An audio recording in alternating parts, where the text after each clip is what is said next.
Bonsoir et bienvenue pour votre rendez-vous hebdomadaire. Ce soir, nous revenons sur un événement majeur qui marque un tournant stratégique pour l'avenir énergétique de notre pays.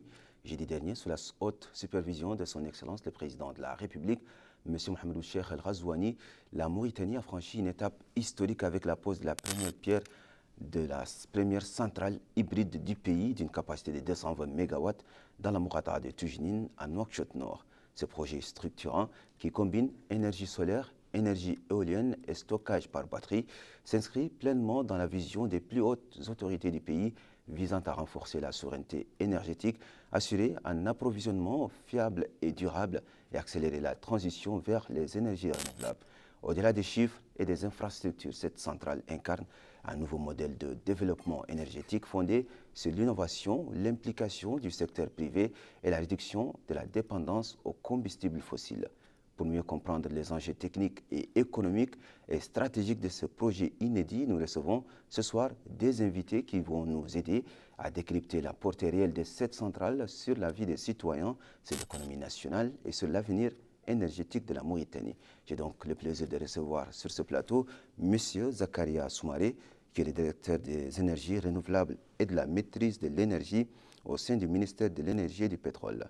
J'ai également le plaisir de recevoir à ma gauche M.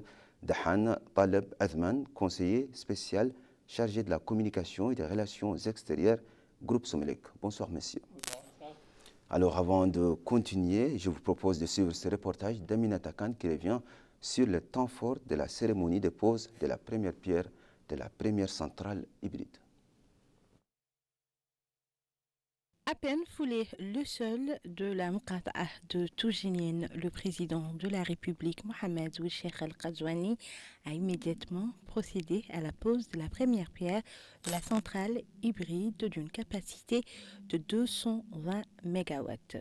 Le président de la République, Mohamedou Cheikh El Ghazouani, a ici reçu des explications techniques sur l'ingénierie qui combine plusieurs sources d'énergie, dont une centrale solaire photovoltaïque, une centrale éolienne et un système de stockage par batterie qui permettra désormais une production régulière pour couvrir les périodes de pointe de consommation dans le but d'assurer la stabilité du réseau et le soutien à la production. Ainsi, le ministre de l'Énergie et du Pétrole a pris la parole, indiquant que cette centrale, dont le coût de construction s'élève à 120 milliards d'anciennes ouguiya, est pris en charge par le secteur privé et sera connectée au réseau électrique via une sous-station de transformation d'une capacité de 225 kV pour transporter l'énergie en toute sécurité vers les installations de la Société mauritanienne d'électricité. Ce projet, indique-t-il, premier du genre dans notre pays, va maîtriser les coûts de production pour soutenir la compétitivité des secteurs industriels, miniers et agricoles en fournissant une énergie fiable pour créer des emplois et transférer l'expertise technique aux ingénieurs et techniciens mauritaniens dans le but de réduire la pollution et s'engager résolument vers la voie de l'exploitation de nos abondantes ressources nationales en énergie. Ce projet est financé par plusieurs institutions privées dont la Société de développement IWA Énergie à hauteur de 20%, la Société financière internationale, la Banque africaine de développement et la Banque populaire de Mauritanie à hauteur de 80% fonctionnera sous un contrat de concession de 15 mois, après quoi la propriété du central sera entièrement transférée à la Société Somelec. Le ministre conclut en indiquant que cette centrale hybride s'appuiera aussi sur l'exploitation des ressources exceptionnelles du pays qui dispose d'un potentiel solaire et éolien parmi les plus élevés au monde, offrant des conditions particulièrement favorables au développement d'infrastructures d'énergie renouvelable à grande échelle. La présidente de la région de Nouakchott et le maire de la Moukata'a de Tujinin ont pris la parole indiquant que ce projet incarne la volonté des autorités mauritaniennes d'accélérer le processus de transition énergique pour réduire la dépendance aux combustibles fossiles importés et renforcer la sécurité de l'approvisionnement en électricité pour la population et l'économie nationale. Il est à noter que les travaux de construction du projet s'inscrivent dans la stratégie du gouvernement visant à promouvoir l'utilisation des énergies renouvelables et devrait durer environ 12 mois avec un début de production effectif au quatrième trimestre de 2026. Ce projet structurant ouvrira ainsi la voie à la transformation du secteur de l'électricité et est basé sur une approche intégrant le secteur privé dans l'investissement des infrastructures électriques et inaugurera une nouvelle ère de consécration de la souveraineté énergétique grâce à cette approche qui permettra de lancer d'ambitieux projets électriques sans recourir à des prêts ou à des dettes extérieures. Merci beaucoup Aminata Khan pour ces reportages qui nous mettent déjà dans le bain du sujet. Alors, monsieur le directeur, pour commencer, alors, pour le grand public qui nous suit, comment expliquez-vous, ou disons, comment est-ce qu'on peut comprendre, ou dans un autre sens, expliquez-nous simplement, de façon simple, qu'est-ce qu'une centrale hybride et en quoi ce projet est nouveau pour la Mauritanie? Bismillah ar-Rahman ar-Rahim, sallallahu ala Nabi al-Karim. Tout d'abord, M. Diaga, je vous remercie. Je remercie l'émission Zoom à travers ça, toute la télé, la TVM. Je salue les téléspectateurs et les téléspectatrices qui nous suivent où qu'ils se trouvent. Déjà, juste avant de répondre à votre question, permettez-moi peut-être de façon simple, j'espère pas simpliste, juste dire que déjà, en général, quand on veut l'électricité, c'est qu'il y a un dispositif, et ce dispositif qui est là, qui génère l'électricité. Et généralement, ce dispositif, on a besoin d'une énergie extérieure qui vient pour que ce dispositif fonctionne. Comme dit Lavoisier, rien ne se crée, rien ne se perd, tout se transforme. Donc, généralement, cette énergie extérieure, et ça peut être du vent, quand il s'agit par exemple d'un aérogénérateur ou par exemple de l'eau pour un hydrogénérateur, ça peut être des turbines ou juste une plaque solaire. Une plaque solaire, dans ce cas, c'est le soleil. Ce sont des photons. Tout le monde sait que la plus grande source d'énergie que nous avons, c'est le soleil. Eh bien, c'est des photons qui viennent déclencher ce processus de production d'électricité, de génération d'électricité. Maintenant, cette énergie de départ, c'est ce qui différencie en fait. Donc, quand on parle maintenant pour répondre simplement à votre question, quand on parle d'une centrale hybride, c'est avoir une centrale qui a deux sources de génération différentes. Ça peut être soit le solaire et l'éolien, ça peut être soit le thermique et autre chose. Donc, en simple, c'est ça. Si on parle d'une production hybride, c'est qu'on a deux sources, ces deux sources dont je viens de vous parler, qui excitent la production, soit différentes. Très bien. Merci. Alors, nous allons nous tourner vers monsieur Dahan Taleb Adman. Alors, je rappelle que vous êtes le conseiller spécial chargé de la communication et des relations extérieures du groupe Somelec. Alors, ce projet qui est financé majoritairement par le secteur privé, comment est-ce que vous expliquez ces choix stratégiques? Merci. Moi, à mon tour, je vous remercie de nous donner cette occasion pour donner des éclaircissements relatifs à ces services d'électricité dont l'importance capitale n'est plus à démontrer. Nous sommes heureux d'être ici ce soir pour parler d'un segment de ce système électrique, un nouveau segment complètement innovant.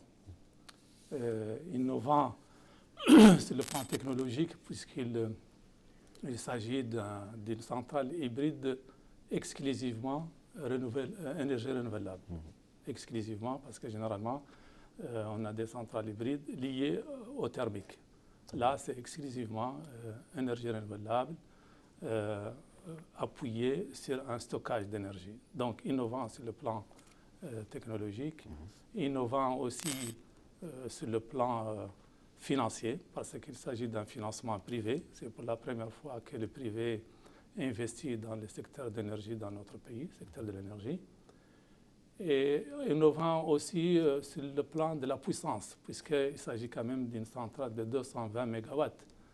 Pour vous donner une idée, les joyaux du système actuel, son cœur battant, c'est la centrale Djal, qui est de 180 MW seulement.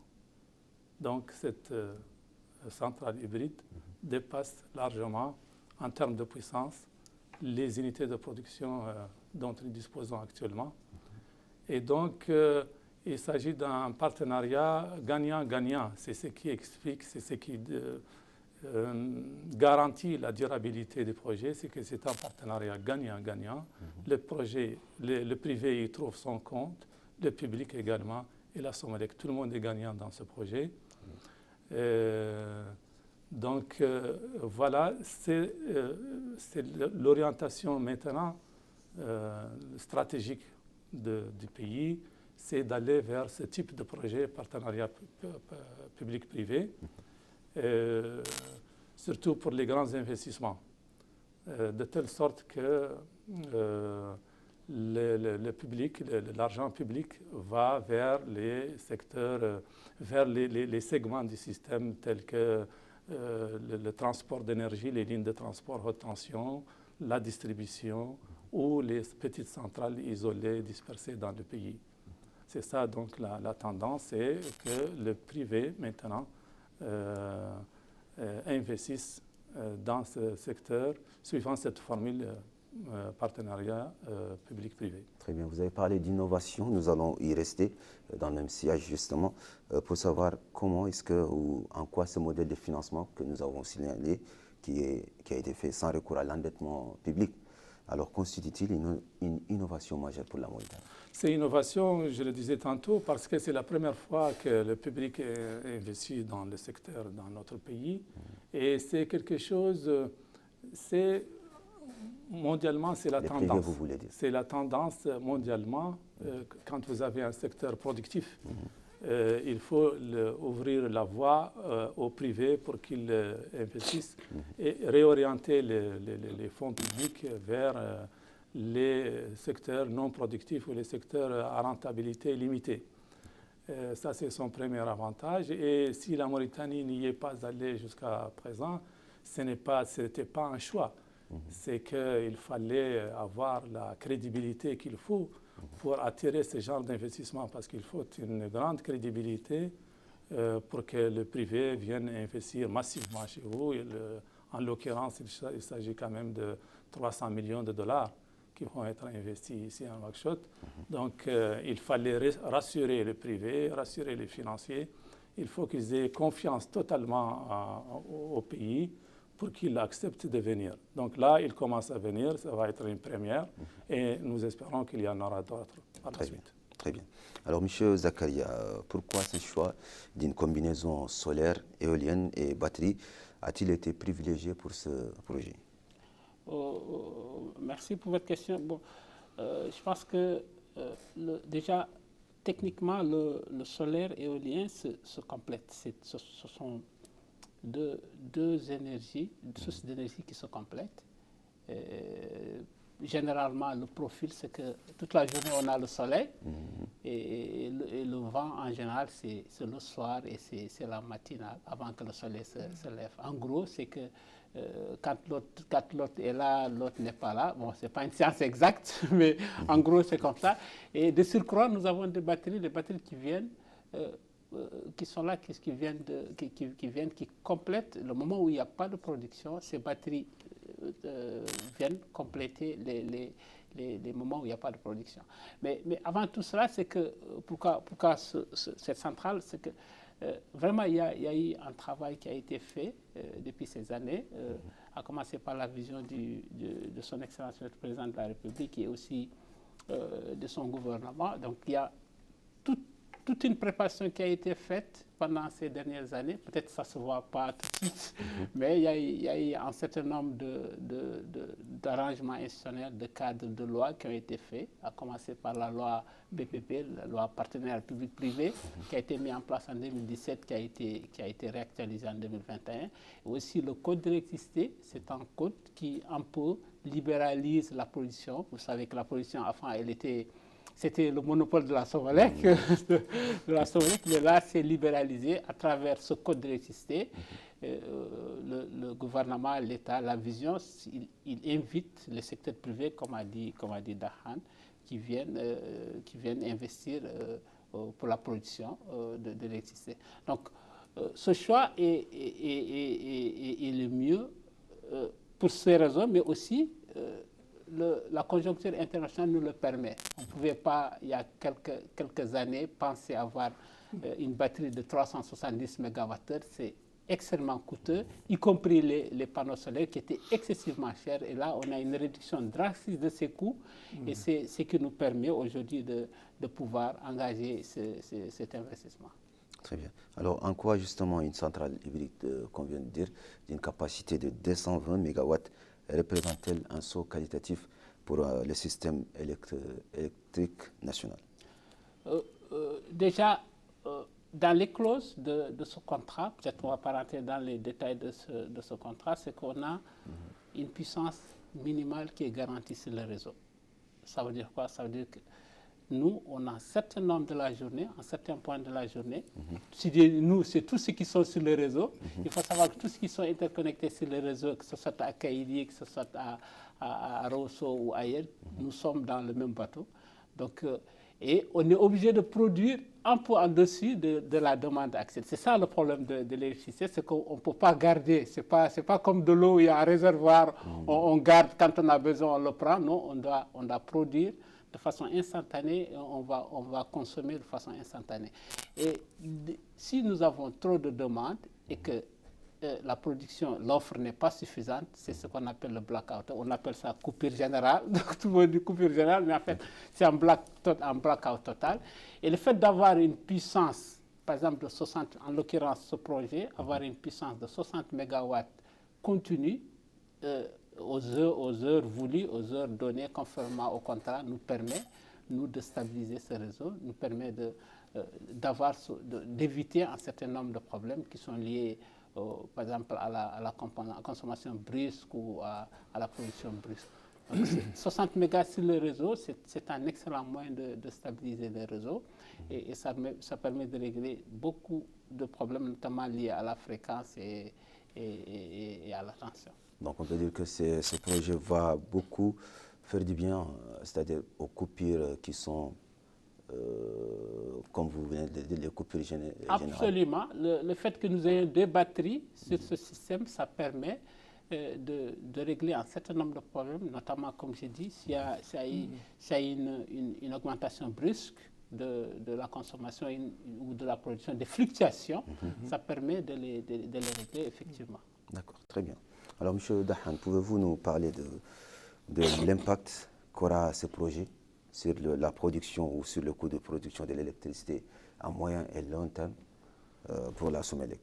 Oui, il y aura assurément un impact sur les coûts de production parce que actuellement la Somelec produit le kilowattheure dans les meilleures conditions, c'est-à-dire au niveau de la centrale Dial, à 65 ouguiya à peu près, 65 à 70.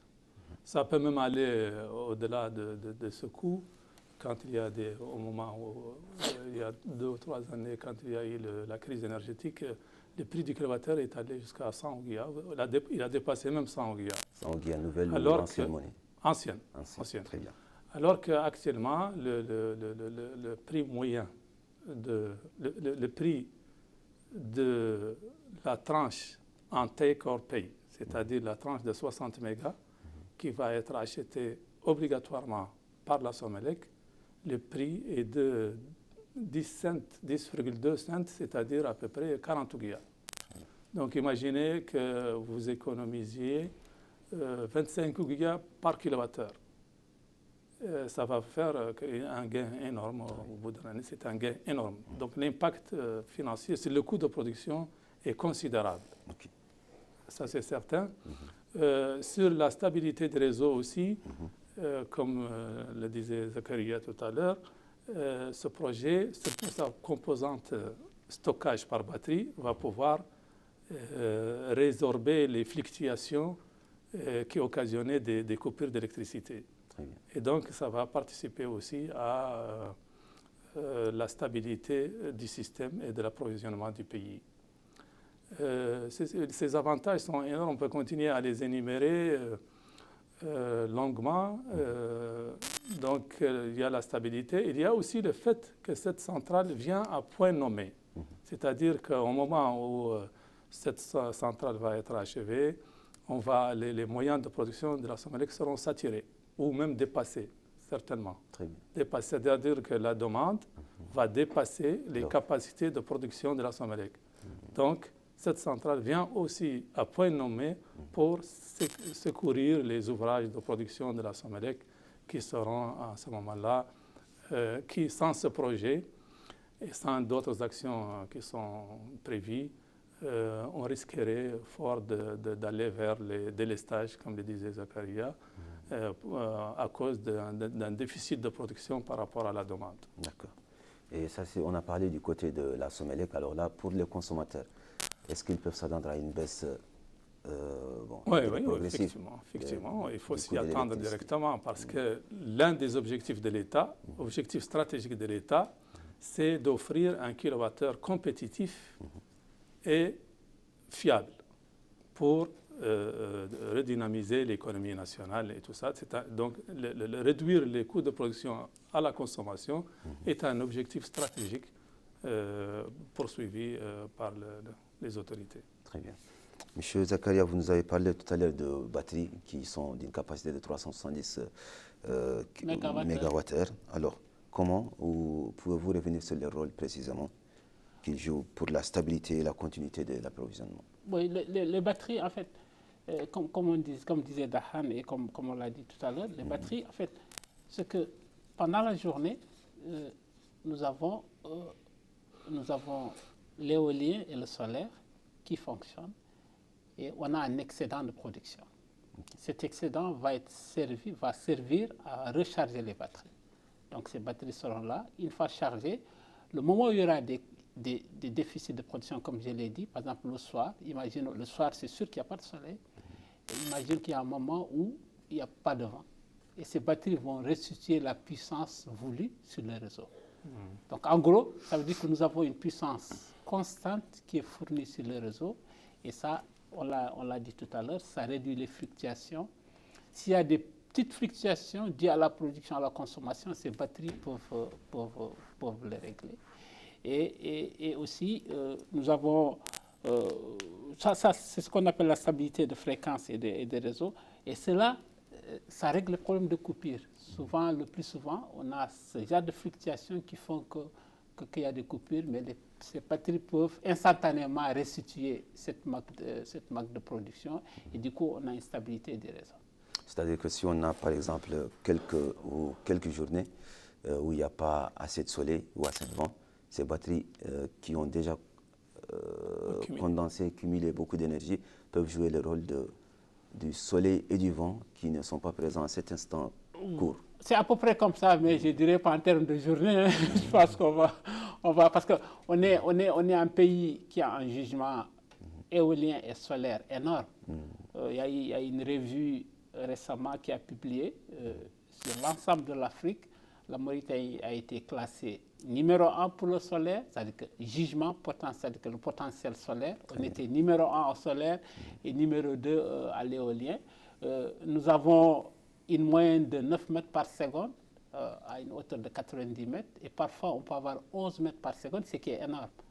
Et additionner à ça la stabilité de notre pays, un pays très stable, et ça compte beaucoup, ça veut dire que et on a un pays qui est ensoleillé, pratiquement on a le soleil 365 jours. Donc tout cela a fait que le dimensionnement fait que je ne pense pas qu'on puisse en Mauritanie rester 3 jours sans soleil, c'est pratiquement impossible. Mais le dimensionnement est fait de telle sorte que s'il n'y a pas de soleil, s'il n'y a pas de vent, ces batteries puissent restituer la puissance minimale, peut-être pas toute la puissance, mais la puissance minimale qui est inscrite dans le contrat. Donc en gros, tout a été fait pour que cette puissance qu'on appelle telle que paye, en fait, c'est quelque chose qui est produit que nous, de toute façon, on est obligé de payer, même si on ne l'utilise pas. Et cette puissance, elle est garantie durant le fonctionnement de la centrale. On peut donc dire que dans ce cas, le ménage, le service ou même la qualité du service qui sera rendu aux ménages sera très bien fait. C'est clair, parce que bon, le problème, comme disait Dahan, le problème du kilowattheure, c'est un problème complexe. Donc, ça ne dépend pas juste de la production, il y a un certain nombre de problèmes qui sont liés à ça. Et je pense que l'État est en train l'État travaille beaucoup là-dessus. On a un réseau qui est là, certainement vétuste, mais il y a beaucoup de choses qui ont été faites. On avait beaucoup de points de chute, mais je pense que je parle sous le contrôle de Dahan, je pense qu'il y a au moins une trentaine de transformateurs qui ont été installés. 40 transformateurs qui ont été installés et qui stabilisent le réseau. Et actuellement, il n'y a pas, en fait, il n'y a jamais eu autant de projets d'électricité en cours actuellement. Jamais. On a une centrale de 180 MW qui est en extension de 60 MW. Nous avons cette centrale dont nous parlons à l'instant, et nous sommes en train de finaliser une autre centrale, même deux autres centrales, une de 225 MW à partir du contenu local. Vous savez qu'avec le Sénégal, on a découvert le gaz.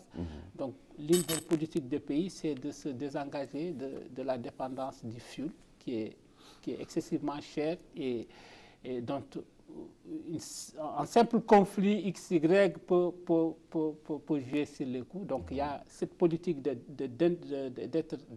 indépendant de ça. Donc du coup, il y a cette centrale de 225 qui est en cours de construction et une autre centrale de 300 MW avec un autre champ gazé. Et nous avons la ligne de 225 qui va relier Nouakchott à Néma, qui par la même occasion va alimenter toutes les localités qui sont le long de cette ligne. Donc, c'est pour vous dire, actuellement, le secteur de l'électrification, de l'énergie de façon globale est en effervescence. Très bien. Monsieur Dahan, peut-être que vous avez quelque chose à ajouter. Oui, il est en état d'effervescence, effectivement. Il y a, en plus de ces projets, il y a la ligne d'interconnexion Nouakchott-Zouerat via Agjucht et Attar qui va être fonctionnelle d'ici quelques mois. Elle va rentrer en service d'ici quelques mois. Elle permettra d'alimenter les zones minières du nord. Et d'ailleurs, tout ça se complète parce qu'il fallait faire ces lignes pour pouvoir évacuer la production qui est prévue par ces centrales, la centrale hybride et les autres. Il fallait pouvoir transporter l'énergie produite par ces ouvrages vers les zones de consommation, essentiellement vers le nord. Et la ligne qui a été appelée ligne de l'espoir, parallèlement à la route de l'espoir, qui va relier Nouakchott à Néma et donc qui va alimenter tout l'est et le centre du pays. Donc ça a été fait au même moment. La stratégie prévoit tout au même moment, parce que si vous finissez des ouvrages de production sans avoir les moyens d'évacuation, vous perdez votre temps. Donc c'est pour cela que tout a été fait de telle sorte qu'il y ait une symbiose entre les actions qui sont engagées. Et donc, je disais tantôt que pour vous donner un ordre de grandeur de cette centrale, je l'ai comparée donc à la puissance de la centrale Djal, qui est de 180 MW. Je voudrais aussi comparer sa production, la production prévue de cette centrale hybride, qui est de l'ordre de 550 gigawattheures par an. 550 gigawattheures par an, c'est une prévision prudente de la production de cette future centrale hybride. Comparé aux besoins du pays, l'année dernière, les besoins, la production totale globale de l'énergie en Mauritanie était de 2 millions de gigawattheures. Donc vous avez un ouvrage qui va vous donner le quart de vos besoins à lui seul. Donc ça, c'est un autre ordre de grandeur que je voulais souligner.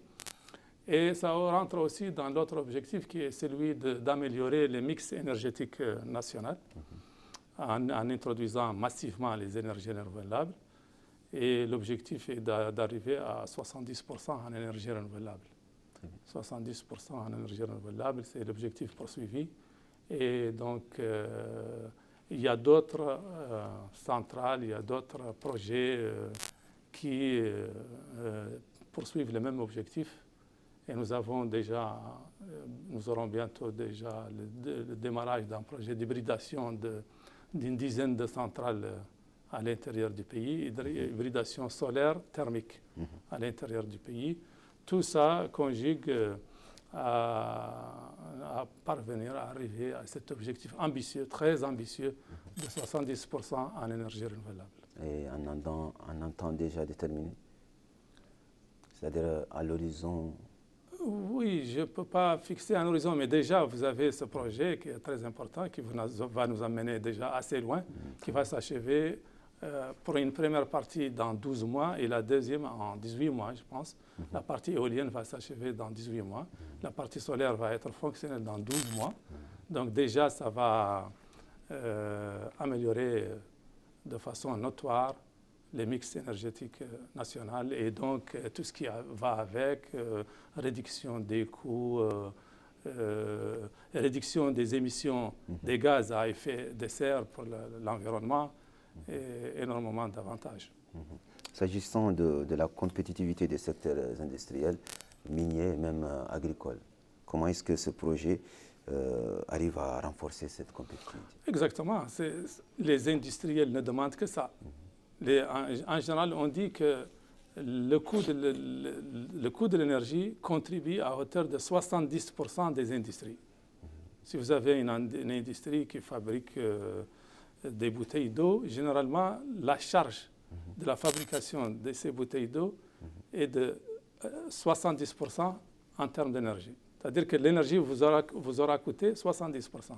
Si cette charge de 70% est réduite, est devenue fiable, donc les industriels ne demandent que ça. Et c'est ça l'objectif final, c'est que les industriels puissent évoluer, puissent bénéficier de conditions qu'il faut pour se développer. Très bien, merci. Monsieur Zakaria, comment est-ce que cette centrale sera-t-elle intégrée, c'est-à-dire intégrée techniquement, là nous allons parler des techniques, au réseau national exploité par la Somelec?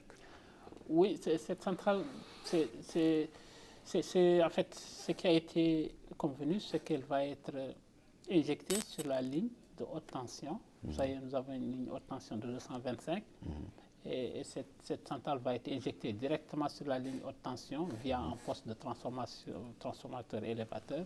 Je pense que ce sera du 33-225, je parle sous le contrôle de Dahan. Donc ce sera un poste qui va injecter ce réseau, mais sur la ligne haute tension de 225. Très bien. Monsieur Dahan. Oui. La même question si vous avez... Bon, moi je pense qu'on aurait dû commencer par décrire les composantes du projet d'abord. Pour les citoyens, non, on ne peut dépasser ça parce qu'on est tellement... pour nous, l'information est tellement évidente que ce n'est pas nécessaire. Il fallait demander à Zakaria de nous dire quels sont les composants. Moi, je peux vous les dire rapidement, mais lui, il va expliquer ça. Il s'agit de quatre composantes essentielles. Il y a une composante centrale solaire photovoltaïque de 160 MW crête, plus un parc éolien de 60 MW, plus une capacité de stockage par batterie de 370 MWh et une puissance de 185 MW. Et la quatrième composante va être un poste, le poste dont parlait tantôt Zakaria.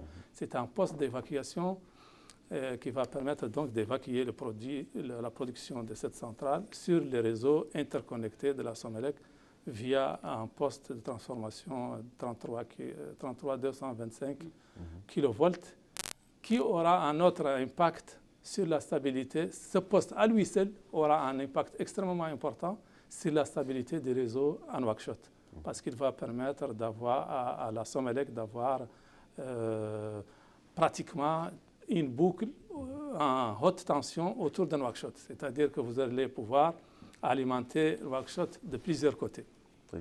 Grâce à ce poste-là, qui va donc s'ajouter au poste existant dans le cadre de la construction prévue d'une boucle en 225 kV autour de Nouakchott. Très bien.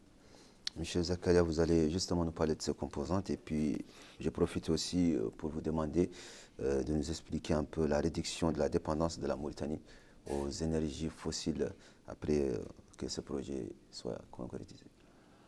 Oui, donc je pense que les composants du projet ont été bien décrits par Tahar.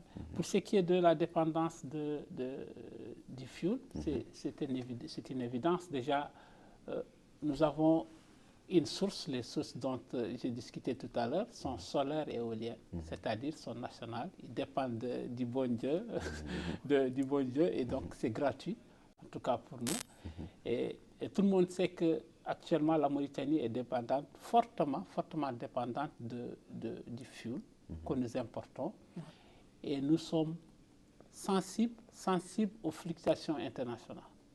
Il suffit qu'il y ait une guerre en Ukraine et mais alhamdoulilah Rabbil Alamin, nous rendons grâce à Dieu et nous remercions.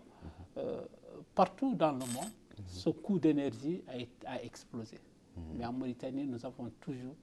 En tout cas, je pense que le kilowattheure n'a pas augmenté d'Inouguia. Vous parlez du prix de vente. Le prix de vente, bien sûr. Pas la production. Non, pas la production. Je rends grâce à cet amortissement. Oui. Le citoyen mauritanien n'a pas senti, n'a pas ressenti en tout cas cette augmentation dont on a vu un peu partout dans le monde. Donc, avoir une politique d'indépendance par rapport à ce fuel en tout cas, c'est un cheminement majeur qu'il faut saluer. Comme on a dit tout à l'heure, nous avons du gaz qui vient. On a parlé des projets imminents, notamment la 225 qui est en phase de finalisation, qui sera d'évaluation. Oui, bientôt, Inch'Allah, qui va avoir le jour et qui sera implanté à Ndiago, alimenté à partir du contenu local, du gaz mauritanien qui revient à l'État pour la consommation locale. Et elle sera de 225 MW, qui est pas mal quand même par rapport aux centrales que nous avons actuellement. Alors, ce projet, nous voyons que c'est un grand projet.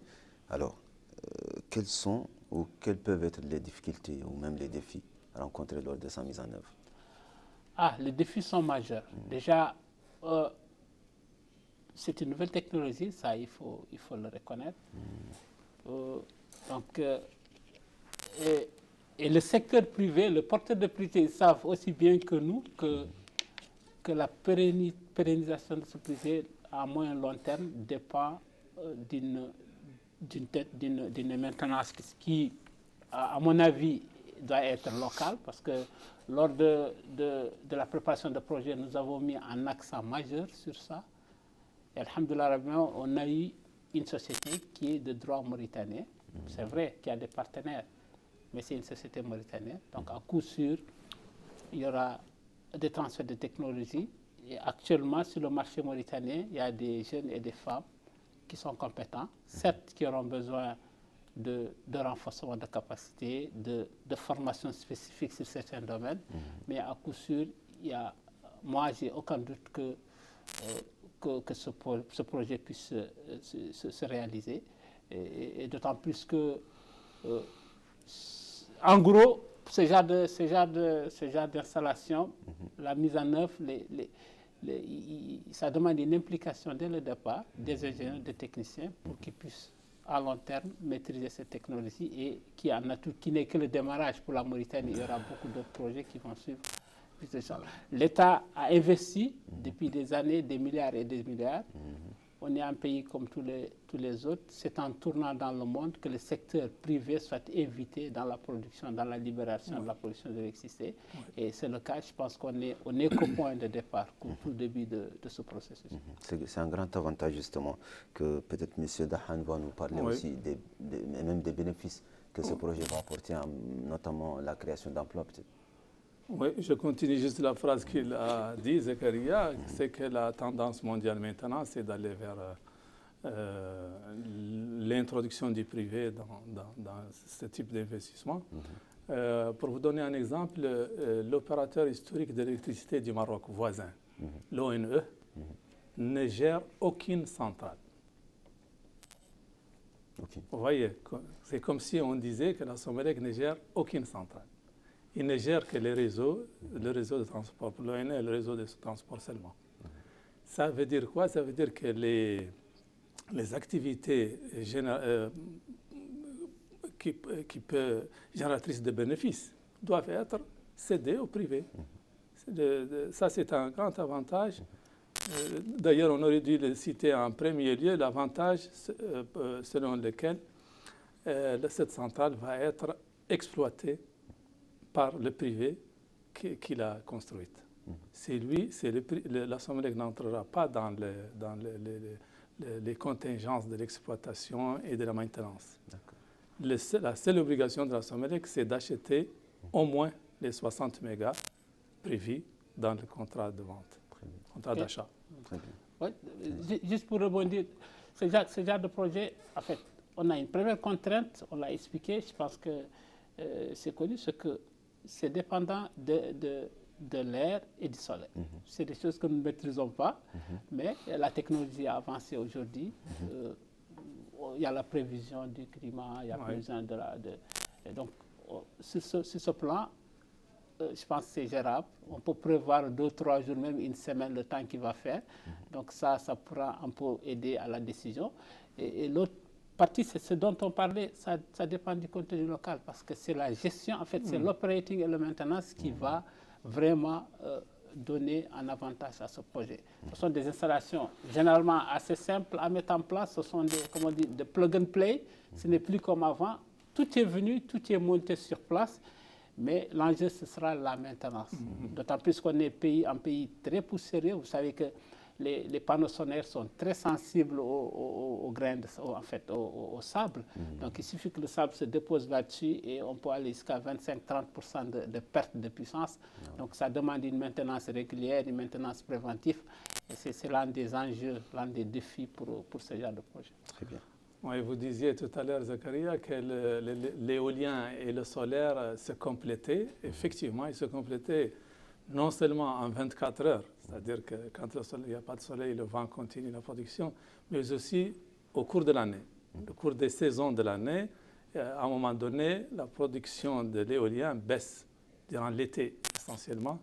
Baisse, et c'est en ce moment-là où on a le plus grand ensoleillement. Donc, ils vont se compléter aussi au cours de l'année par rapport aux saisons. OK. Alors, les bénéfices économiques directs et indirects, on peut en citer lesquels?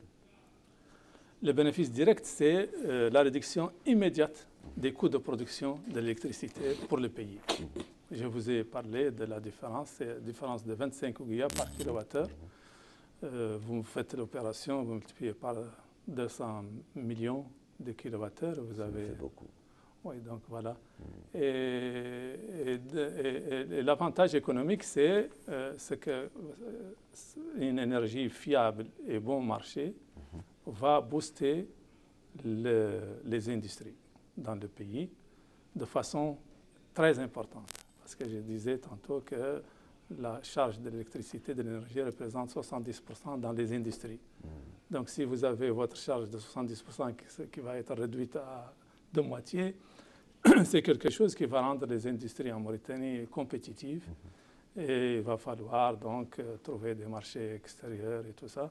Donc, voici l'impact financier direct sur la Somelec et l'impact économique sur le pays, sur l'industrie du pays. Et ça va être quelque chose de considérable. D'autant plus que ce n'est pas l'unique facteur qui va réduire les coûts de production.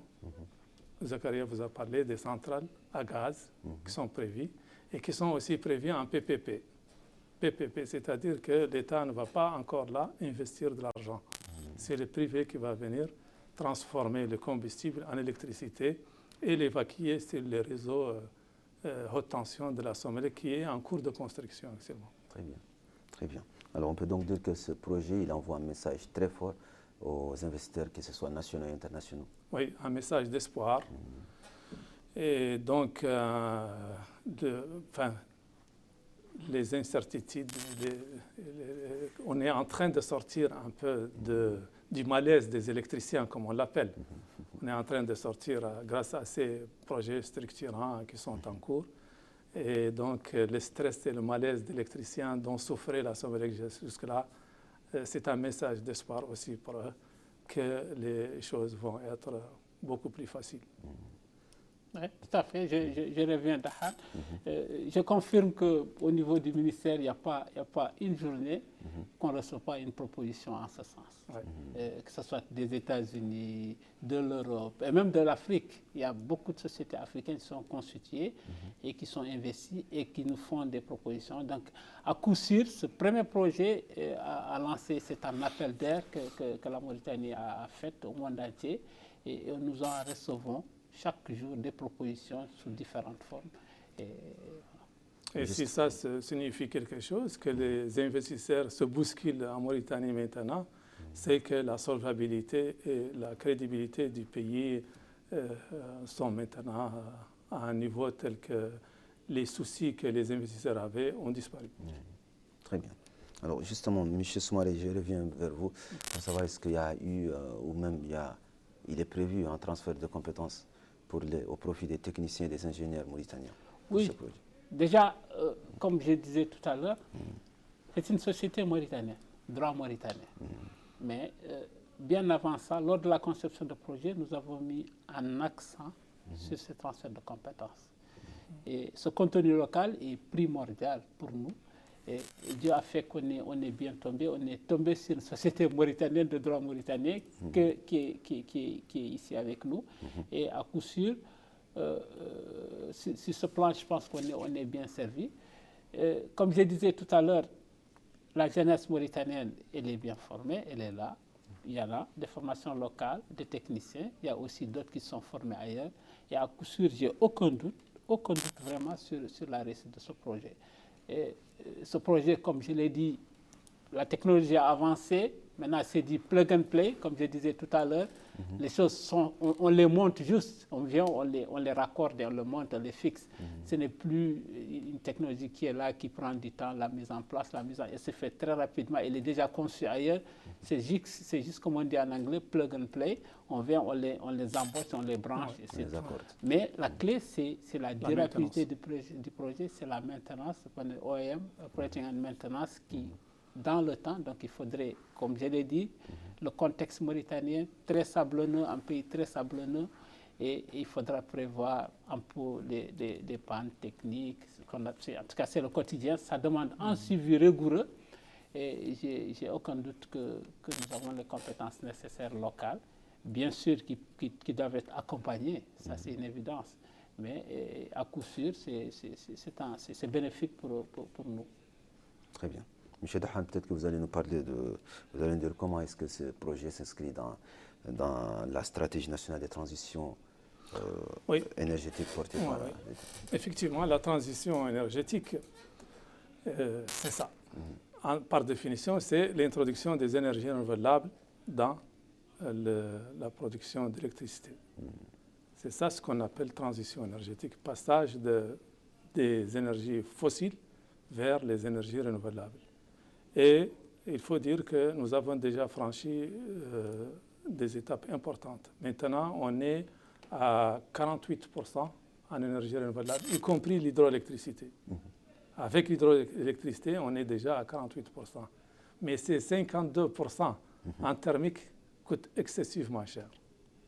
Et c'est là la stratégie vise à réduire la dépendance des énergies fossiles.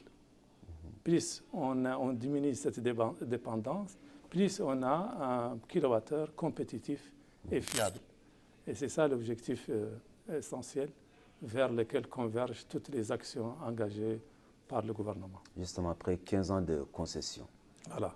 Et qui représente je dirais, le transfert total de la centrale à la Somelec pour l'État et pour l'entreprise.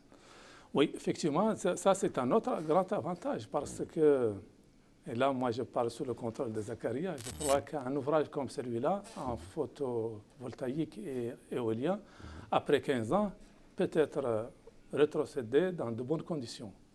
La durée de vie va être certainement plus longue parce que d'expérience d'ailleurs, nous ici, nous avons la centrale Cheikh Zayed de 15 MW photovoltaïque qui fonctionne depuis bientôt 15 ans.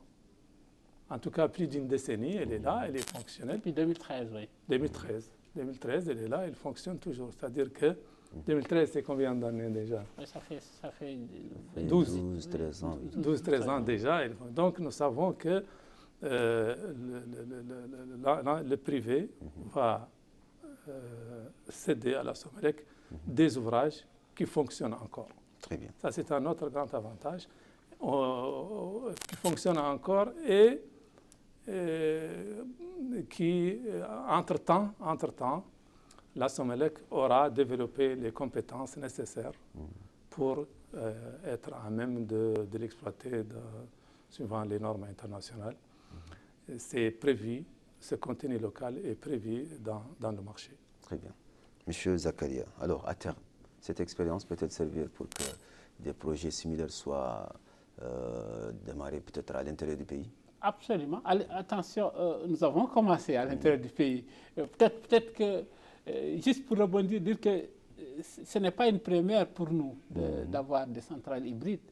La spécificité, comme disait Dahan, c'est que nous avons 2 sources d'énergie renouvelable. Mais dans le passé, nous avons beaucoup de centrales isolées qui sont hybrides, mais généralement c'est du fuel et du solaire. Toutes les centrales isolées, pas toutes, mais beaucoup de centrales isolées de l'intérieur, notamment la centrale de Kifa aussi, qui sera, à l'occasion, on le dit, qu'il y a un projet de raccordement sur le réseau, mais cette centrale est hybride, et d'autres petites centrales à l'intérieur qui sont hybrides. La spécificité que nous avons aujourd'hui pour ce projet, c'est que ces 2 sources sont d'énergie renouvelable. Et peut-être pour me rectifier, tout à l'heure je disais l'hybride, c'est avoir 2 sources, mais on peut avoir plusieurs sources. Essentiel qu'on ait plusieurs sources, ça fait 2 ou 3, ça dépend de la configuration. Donc, tout à l'heure, pour rebondir ce que disait Dahan, l'électrification de la vision, en tout cas, de notre pays, c'est ça, c'est de décarboner l'électrification de la Mauritanie de façon générale, en passant déjà, en introduisant ce qu'on est en train de faire aujourd'hui, des centrales d'origine renouvelable, ou bien en faisant une transition. Tout le monde sait aujourd'hui que le fuel, il pollue beaucoup plus que le gaz. Donc le gaz, c'est une transition vers des énergies propres. Et dans le cadre de sa contribution déterminée au niveau national, la Mauritanie s'est engagée à réduire ses gaz à effet de serre à l'horizon 45. La Mauritanie vient de finir son contribution déterminée au niveau national numéro 3, et dans lequel, horizon 2045, et s'est engagée à réduire fortement ses gaz à effet de serre. Pour répondre à votre question, c'est certain, comme je disais tout à l'heure, nous, on vient de faire une première pour nous, en tout cas, avoir une centrale de cette envergure, comme disait Dahan, qui est financée à 100%, 300 millions de dollars, c'est énorme. 300 millions de dollars, c'est énorme, et qui est financée à 100% par le secteur privé. C'est-à-dire, quand je caricature, c'est que l'État n'a déboursé aucun rond, peut-être le terrain, on leur a donné peut-être on leur a donné le terrain, mais on a juste notre compteur et l'autre compteur. Une fois que la production sera prête, on va juste calculer ce qui a été injecté sur les réseaux, ils sont payés en fonction de ça. Et ça pendant 15 ans. 15 ans, les centrales, les équipements restent encore viables. Peut-être les batteries peut-être seront amortis, mais nous avons toujours des panneaux qui, généralement, ils ont une durée de vie de 25 ans, c'est-à-dire qu'on a 10 ans supplémentaires pour ces panneaux qui seront, certainement qui seront maintenus parce que la société dépend de ça, le productif dépend de ça, et certainement, ils auront été bien maintenus. Et c'est pour dire que c'est juste, peut-être ce qui a été investi ne sera pas investi pour les 10 prochaines années. À coup sûr, c'est du gagnant-gagnant. Déjà, le secteur privé, tout le monde sait l'importance du secteur privé dans le pays, et le transfert de compétences. Et on a énormément de jeunes qui sont formés dans ce secteur, et c'est en plein emploi. Très bien. On a, à plusieurs reprises, on a dit que c'est un privé qui finance ce projet. Mais il faut ajouter que c'est un privé national. On a oublié d'ajouter ce facteur qui est extrêmement important. Extrêmement important, c'est un privé national. Et les banques nationales sont impliquées dans ce projet. ce qui est un autre grand avantage, c'est-à-dire que s'il y a des bénéfices, il retombera aussi entre les mains des investisseurs mauritaniens. Très bien. Alors, et donc, excusez-moi, pour continuer sur ce mix énergétique dont on parlait tantôt, je n'avais pas évoqué les deux projets aussi importants qui sont une centrale photovoltaïque solaire de 50 mégas qui va être à Kifa et une autre à Nema, dans le cadre du projet de lignes d'interconnexion entre Nouakchott et Nema. Très bien. Alors, je vous redonne la parole si vous avez une dernière chose à dire, parce que nous avons un terme de cette émission déjà. Moi, je veux surtout insister sur, et on ne va pas revenir sur les avantages qu'on a énumérés pêle-mêle, mais je pense que le téléspectateur va s'en sortir. Moi, je peux les énumérer comme ça. En conclusion, on va dire que ce projet permettra d'augmenter la part des énergies renouvelables et donc d'améliorer le mix énergétique national dans le cadre de la transition énergétique poursuivie par la stratégie du pays. Le deuxième point, c'est qu'il va réduire drastiquement, on l'espère bien, les coûts de production d'électricité avec tout l'impact que ça implique. Il va aussi renforcer l'indépendance du pays, l'indépendance énergétique du pays. Il va améliorer la fiabilité et la stabilité du système électrique mauritanien et il va aussi développer les compétences locales capables de gérer et d'exploiter ce genre d'ouvrage. Très bien, merci. Monsieur Zakaria. Je pense que j'ai plus à tout dire. En tout cas, on est très content d'être invité ici aujourd'hui. Au nom du ministère, de tout le monde, on vous remercie. C'était une première, peut-être c'est une première pour moi d'être à la télévision mauritanienne. Vous l'avez fait très bien. Je vous remercie de l'accueil chaleureux. Et pour dire que nous comptons beaucoup sur ce projet. Ça a été dit, on va le redire, ce n'est qu'un début. En tout cas, l'État a des objectifs très précis en ce qui concerne l'électrification rurale, urbaine qui est très avancée, aux alentours de 90%, et l'électrification rurale à travers ces interconnexions qu'on vient d'innover. Il y a d'autres, on n'a pas parlé de la grande boucle, vraiment on n'a pas été exhaustif. Il y a plein d'autres choses qui sont en préparation. Et aussi le programme prioritaire. Le programme prioritaire du président de la République qui a été lancé et dont toutes les wilayas vont en bénéficier. Et voilà, c'est comme je disais, il n'y a pas eu autant de projets d'électrification en même temps en cours, jamais. Donc c'est une première. Et donc c'est une fierté pour nous, en fait, nous pensons avoir porté notre pierre à l'édifice à ce développement qu'on est en train de vivre. Et on vous remercie pour nous donner une vitrine. Des fois, on est des techniciens, on n'a pas trop l'occasion de nous exprimer. D'ailleurs, on ne le fait pas très bien. En tout cas, on vous remercie pour l'invitation et merci beaucoup. Alors, mesdames et messieurs, ce soir, nous avons découvert ensemble l'importance historique de la première centrale hybride de la Mauritanie, un projet qui ouvre la voie à une énergie plus fiable, durable et souveraine pour notre pays. Nous remercions chaleureusement nos invités, M. Zakaria Soumaré et M. Dahan Taleb Adman, pour leur éclairage précieux, ainsi que vous, chers téléspectateurs, de nous avoir suivis. Bonne soirée et à la semaine prochaine pour un nouveau numéro des Zooms Sur.